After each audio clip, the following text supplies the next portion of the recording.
साहब की इसलिए यहाँ पर जरूरत है कि जो युवा देश का मेहनत कर रहा है और जो हकदार है उस पद के लिए उसका हक मारा जा रहा है, तो चंद लोगों की सिस्टम पर पकड़े उनके कारण, इसलिए बाबा साहब की यहाँ पर प्राथमिकता है। तो बाबा साहब का जो रास्ता है एजुकेट एंड ऑर्गेनाइज, उस रास्ते पर हेल्थ इंटरेस्ट, हित संबंध और शेयवादी कार्य में अलग अलग हो रहे हैं। तो बात शुरू होगा क्योंकि अभी जिस सेक्शन से आते हैं बाबा साहब की अभी तक की मूवमेंट का सक्सेस है कि एक मार्जिनल सेक्शन का लड़का पूरे देश की जो मूवमेंट है उसको लीड कर रहा है। हाँ, अच्छा, अभिजीत के बारे में क्या पता है आपको? अभिजीत महाराष्ट्र से आते हैं, मैं जिस रीजन से आता हूँ उस रीजन से आते हैं। अभिजीत पूरे देश के लोगों की समस्या को आवाज दे रहे हैं, चाहे वो क्योंकि उस हमारी बहुजन समाज से आते हैं तो उनकी सिंपत्ति है और ज्यादा जमीनी सच्चाई से अवगत है वो।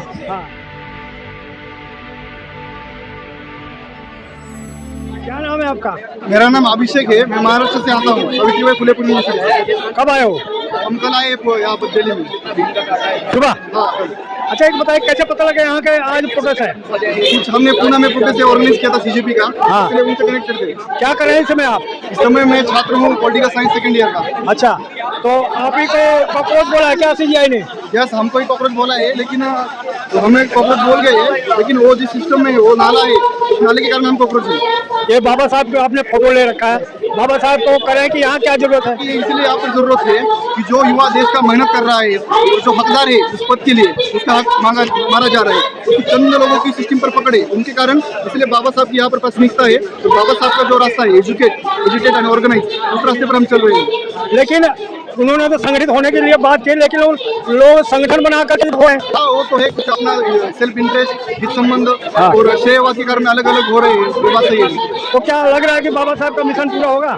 बाबा साहब का मिशन जरूर पूरा होगा क्योंकि अभी जिस सेक्शन से आते हैं बाबा साहब की अभी तक की मूवमेंट का सक्सेस है कि एक मार्जिनल सेक्शन का लड़का पूरे देश की जो मूवमेंट है उसको लीड कर रहा है। हाँ, अच्छा, अभिजीत के बारे में क्या पता है आपको?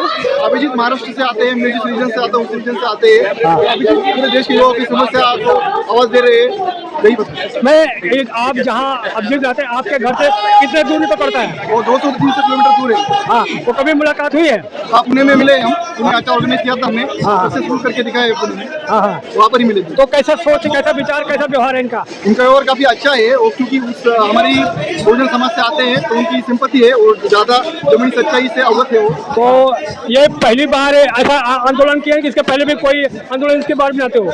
अभिजीत जी के क्या मेरे बारे में? अभिजीत के बारे में इतना पता है कि वो आपसे कनेक्टेड थे और इनका उससे पहले का मूवमेंट मुझे ज्यादा कुछ पता नहीं है। कुछ नहीं पता, केवल जब सीजीआई ने बोला कॉकरोच तभी से आपको जानकारी हुआ सोशल मीडिया के द्वारा? यस, वही उसी समय से मेरे को जानकारी है। हाँ, तो आज यहाँ पर क्या संदेश दिया उन्होंने? यहाँ पर वो यही संदेश दे रहे हैं कि हम रिजिग्नेशन लेके रहेंगे शिक्षा मंत्री का, यहाँ पर रुकने वाली नहीं है हम। नीट का तो मुद्दा है, उसके साथ जो प्राध्यापक भर्ती हो रही है, जो सरकारी पदों पर भर्ती हो रही है, उसमें क्वालिफिकेशन मांगा जा रहा है कि आप संघ और एबीपी से जुड़े होने चाहिए।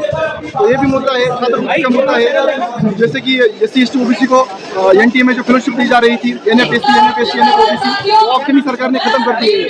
सारे मुद्दों के कारण हम यहाँ पर उपस्थित हैं। अभी तो आप पढ़ने लिखने की उम्र है आपका, तो ये सब आंदोलन, राजनीति, ये सब क्या है? ये पढ़ने लिखे के मुद्दे हैं, हर एक मुद्दा राजनीति हर एक व्यक्ति पर असर करती है, क्योंकि हम उनको चुन के देते हैं, वो हमारे सवाल को वहाँ पर उठाते हैं। सवाल मेरा पढ़ने का आपका समय है ना अभी, तो अभी ये राजनीति करने आंदोलन में क्या समय आप कमजोरी हो जाएगा ना पढ़ाई में?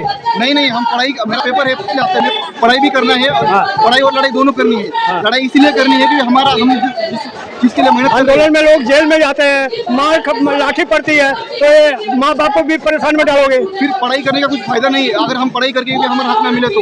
इसलिए हमें पढ़ाई और लड़ाई दोनों करनी है, लेकिन संवैधानिक ढंग से बाबा साहब ने जो रास्ता दिया है उस रास्ते से करनी है। माँ बाप तो सोचा पढ़ लिख करके हमारी बुराई दूर करेंगे, हमारी समस्या दूर करेंगे, और समस्या में डालेंगे आप?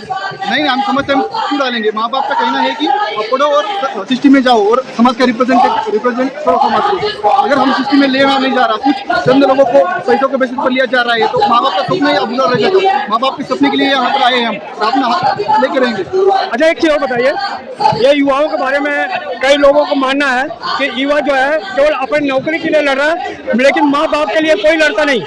माँ बाप का जरूर सपना पूरा होगा। अगर इस परिवार से आया हुआ बंदा अगर सिस्टम में चला जाता है तो माँ बाप का सपना पूरा होगा ही, इसमें हो रहा नहीं है। इसको मानते हैं कि ये गलत सोच है कि बच्चे पढ़ लिख करके केवल अपना जीवन बढ़िया सुधारेंगे, माँ बाप ध्यान नहीं देंगे, गलत है ये? हाँ, ये गलत है और कुछ केसेस में हो रहा है ऐसा, लेकिन मैं इसका समर्थन नहीं करता हूँ। तो गिने चुने लोग होंगे ऐसे। चलो ठीक।